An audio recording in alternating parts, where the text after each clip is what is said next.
afternoon. My name is KT Ramarao. I am the working president of Bharat Rashtra Samiti. We are here in Chennai on the invitation of the Tamil Nadu Chief Minister, Honorable Mr. M.K. Stalin. I am representing our leader, former Chief Minister of Telangana, Shri KCR. To press with all the states that have done exceptionally well last contributed immensely to the growth of our great nation. I'd like to emphasize one thing first. We are Indians first. And as Indians with, of course, sub-identity as Telangana, as Telugu, we also, while we want India to prosper, we also want our voices to be heard. And we also want to ensure that the three most important things mentioned in the Constitution, equality, liberty and fraternity, as envisaged by Dr. Baba Saheb Ambedkar, are respected in letter and spirit. So we certainly are opposed to the tyranny of majority, to India being converted into a mobocracy and not democracy. We believe that states that have done exceptionally well should be incentivized, not penalized. We believe that those states that have done exceptionally well in terms of political, economic and other progressive indicators, administrative, education, etc., should not be penalized, and that this would be a travesty of justice. Reducing our voice, reducing our numbers, representation in Parliament, at least the proposal, to go forward with delimitation on the population basis certainly seems extremely unfair. So what we are seeking is a fair delimitation for meaningful democracy. While any federal government, if it were to perform in a truly federal spirit, they should be encouraging high-performing states. Telangana today, we are only 2.8% of India in terms of population, but we contribute to 5.2% of India's GDP. So we are literally punching double our weight. But if you are going to reduce our number from 17 to whatever is being proposed in a pro rata basis or whatever other logical, pretext the government of India is going to come forward with, that certainly will be justice.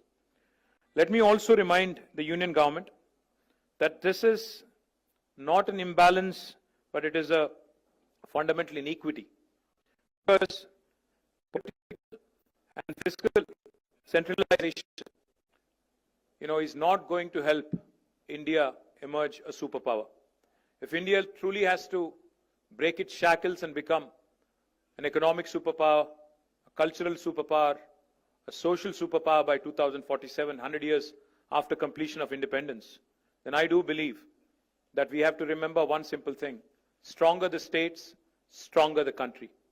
Cooperative federalism should be the order of the day, not coercive federalism. Cooperative federalism will make India a superpower, not coercive federalism. The union government should play the role of a big brother. The union government should play the role of a big brother, not become the big boss, dictating and making progressive states regret their progress. Let me also quickly say that if we do not speak now, some people are questioning why now, the process has not begun, etc. The fact, unless you start championing the cause of the underdog, which in this case will be South India, I think we'll be doing a great disservice to our future generations. History will not forgive us if we don't speak up now. This is the time to speak, because discrimination against South Indian states is not new. Both national parties have done that in the past. I'm not going to elaborate on that. But now this seems to be adding insult to the injury. This proposed delimitation based on population seems to be adding insult to the injury. Let me just quickly quote a renowned jurist who said, "A true federation does not allow any region to dominate another, nor does it permit the dilution of democratic representation based on transient factors." You know, if we don't approach this delimitation exercise cautiously, with caution, this could impact India's federal balance. I am an Indian. I love this country.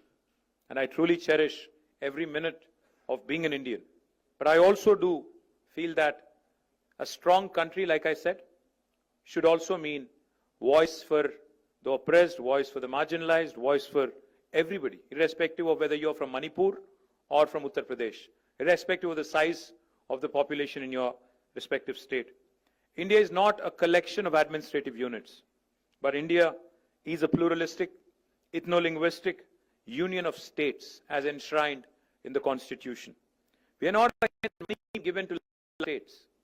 We are not against money being given to laggards. We are against hegemony.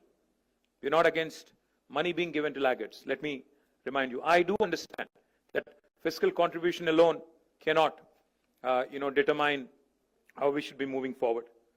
India's democracy should be built, we believe, as Bharat Rashtra Samiti, on progress, on governance and economic contribution, and not just population. Population alone cannot be the criteria for delimitation. A fair system should reward progress and encourage development. In fact, I'd go one step forward. It should empower those who are driving the growth, not silence them. If 19% of South of India, the southern Indian states, are contributing to 36% of India's GDP, will you cut down on representation and, dissent, cut down on the dissent and cut down on the dissenting voices? Is that the strategy of Government of India? Let me also add, there have been past experiences which have been bitter. So while Government of India, while the Union Home Minister says it would be pro rata, there would not be any reduction in seats in South of India, let me say one thing. No reduction in South of India, Southern Indian seats does not mean no increase in North Indian seats. Let me remind you that. There may not be a reduction in South India, but it is disproportionate increase in North Indian seats, which again will mean that essentially 4 or 5 states will determine the future of this country, future politics, future policies, future fiscal devolutions, everything. Future life of a citizen of India will be determined by 4 or 5 states, and that is certainly not acceptable. And why do we not have enough confidence in union government when it says pro rata? Because we've had bitter experiences. 11 years ago, when Telangana was formed as a state, we were promised by Indian Parliament that delimitation will happen within the state of Telangana. The number of assembly seats would increase from 119 to 153. But has it happened in 11 years? Despite it being an enactment of the Parliament? No. Why? Because it does not suit the BJP. It does not suit the union government. Where it suited them, they've done it. It suited them in J&K. It suited them in Assam. So they've done it there. But it doesn't suit them in Telangana and Andhra. So they don't do it here. That is exactly what we are apprehensive of. Let me also remind you, never in the history have there been such high proportion of cesses that have been added, which are depriving the states of their rightful share in devolution. States are, I've heard in that room from one of the chief ministers, I think it is Kerala chief minister, who said, federalism is not a gift, it is our right as a state. India is a federal republic. Federalism is enshrined in constitution in letter and spirit. That's exactly what we are demanding. We are demanding our rights. So what are we proposing as Bharat Rashtra Samiti? What did we propose in the meeting? We proposed 2-3 things. Why is delimitation being done at all? Delimitation is being done because India is a representative democracy. People need voices. Population has increased. So therefore, number of seats has to increase. Yes. But why don't we do this? Normally, all of you know, all the media people also know. A first point of call for a citizen when there is a problem is possibly the local MLA, if not the local corporator or local sarpanch. It could be the local assembly constituency representative. So what we are proposing is, I think union government should go ahead and increase the number of assembly seats within a specific state so that wherever there is an increase in population, all those challenges with respect to representation, with respect to better administration, decentralization, etc. can be tackled. You know why? Because number of MLAs being altered within a state does not tip the federal balance.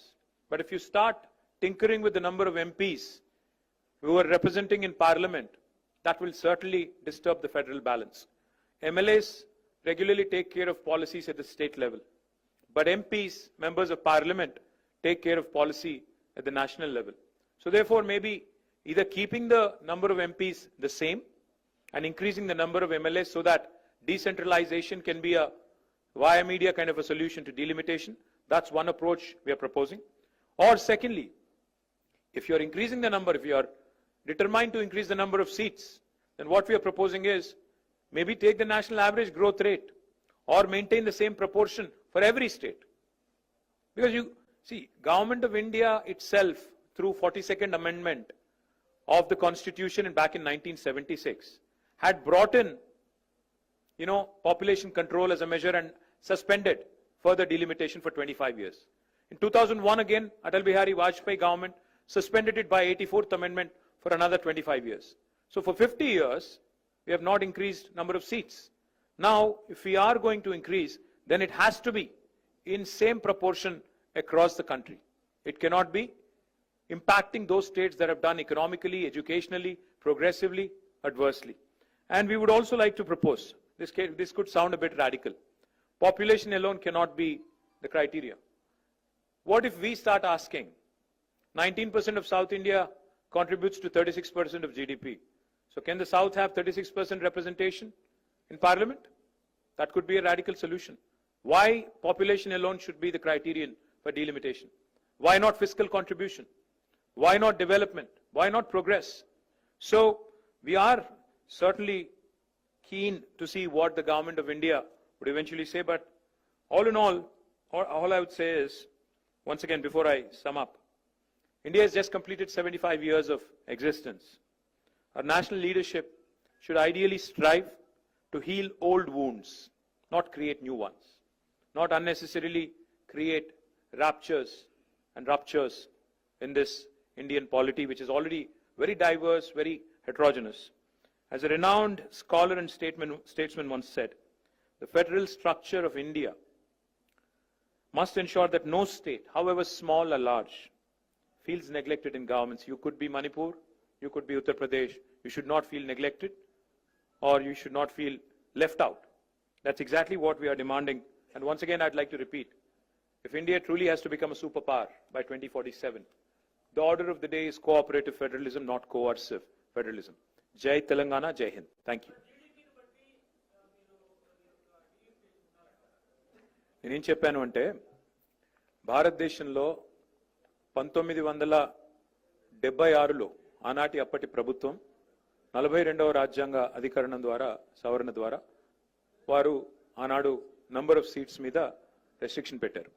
ఇప్పుడు మళ్ళీ ఏ రాష్ట్రాలు అయితే జనాభా నియంత్రణ పాటించాయో, కుటుంబ నియంత్రణ పాటించాయో వాటిని punish చేసే విధంగా వ్యవహారం చేస్తామంటే ఇది సరికాదు, ఇది మంచిది కాదు, దేశానికి మంచిది కాదు. అందుకే ఇతర ఫ్యాక్టర్స్ కూడా తీసుకోండి. ఫర్ ఎగ్జాంపుల్ నేను అన్నట్టు జీడిపి కాంట్రిబ్యూషన్ తీసుకోండి. తెలంగాణ ఓన్లీ 2.8% పాపులేషన్ భారతదేశంలో, కానీ జీడిపి పరంగా చూస్తే మన కాంట్రిబ్యూషన్ 5.1, 5.2%. సో మరి ఆ లెక్కన తీసుకుంటే సౌత్ ఇండియా మొత్తం కలిపి 36% జీడిపి కాంట్రిబ్యూట్ చేస్తుంది భారతదేశంలో. సో ఆ రకన ప్రపోర్షనేట్ గా చూస్తారా? కేవలం జనాభాను ఎట్లా తీసుకుంటారు?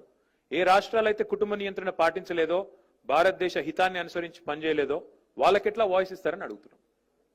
Thank you.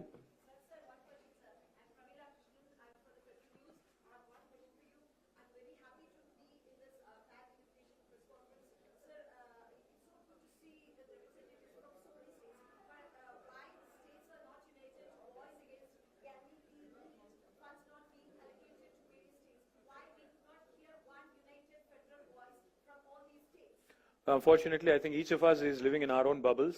I think we need to meet more often. I'm delighted that Mr. Stalin took the lead today and has invited us. Hopefully, we'll have many more such events where we can work together. See, ultimately, like I said, this meeting, I'm sure BJP will call it anti-India and all that. I know. All I'm saying is we're Indians first. We love our country. So if our country has to really progress, I think performing states, irrespective of what kind of discrimination is being met out to them, we have to fight together. We'll raise our voice whenever and wherever needed, and we'll continue to raise our voice in Parliament, State Assembly, multiple forums. But I have to tell you, I've never seen a bigger press conference than this. I already feel like a rock star today, but thank you.